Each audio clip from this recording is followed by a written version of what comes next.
The Tri-Cities region's first methadone clinic opened nearly a year ago, and today Overmountain Recovery says the number of patients being treated is well below original estimates. And community concerns surrounding the clinic still exist. Cindy Cameron researched the issue, specifically police records, to see if there is actual data to back up concerns.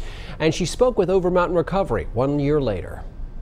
It's been calm, you know. Sitting on her front porch in Gray, Margie Hale can see Overmountain Recovery. The methadone clinic is a constant reminder of what she doesn't want in her quiet community. We were very apprehensive last year. Not in Gray! Hundreds of people actually protested against the clinic opening, concerned about a rise in crime and traffic.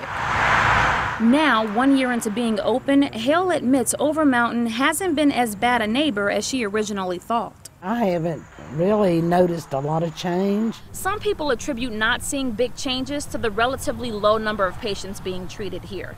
While most appointments are wrapped up before noon, the clinic is only treating 164 patients right now. That is well below the 650 patients they estimated they would be seeing by the end of the clinic's first year, as outlined in the clinic's application to the state, where they justified the need for opening the first methadone clinic in the Tri-Cities. I think when they made those original targets, you know, that we didn't know. We knew what the need is, and the need's still great out there. I think the more our program is out there and people see what we're doing here, I have no doubt that we'll reach those numbers probably pretty soon. Overmountain Program Director Lori Street says despite that, she thinks the clinic is a success and touts how many people are getting jobs and the patient retention rate, which is above the national benchmark of 66%. We are currently at about 76%, which is really high. It's much higher than the national benchmarks. We asked how many people were actively weaning themselves off methadone. Street told us several, saying she would follow up with specific numbers. But when we followed up, clinic officials said they cannot discuss specifics about patient treatment plans. They also did not tell us how many patients have relapsed, but Street admitted it has happened. Have you actually had patients relapse? We have had a few that have successfully weaned themselves off and then come back to us. When it comes to crime, we only found one police report that raised an issue directly or indirectly with the clinic. In 2017, Overmountain was cited for false alarms. Danny Sells with the nonprofit group Citizens to Maintain Gray thinks extra police patrols in the area are helping a lot, but still believes the clinic is disrupting the community. We've had a significant increase in panhandling.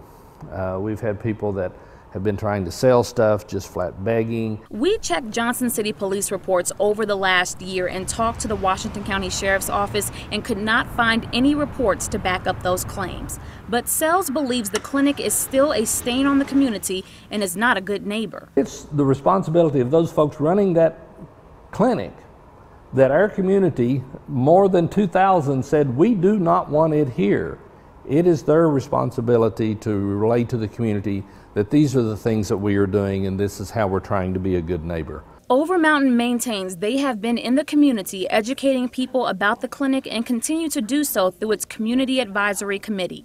Street says a few weeks ago the clinic expanded treatment options to include buprenorphine, and there are more plans for the future. Our plan is to expand our programming to abstinence-based programs. We're also going to start our researched in conjunction with ETSU. Margie Hale says she's okay with the clinic as long as things don't change. But as far as people driving erratic or, you know, staggering along the roads or anything like that, I don't see any of that.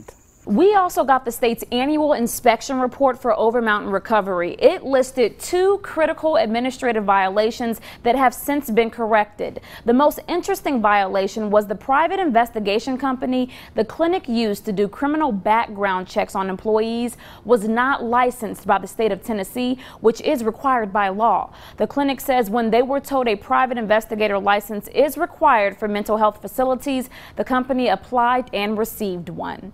Sydney Cameron, News Channel 11 in your corner.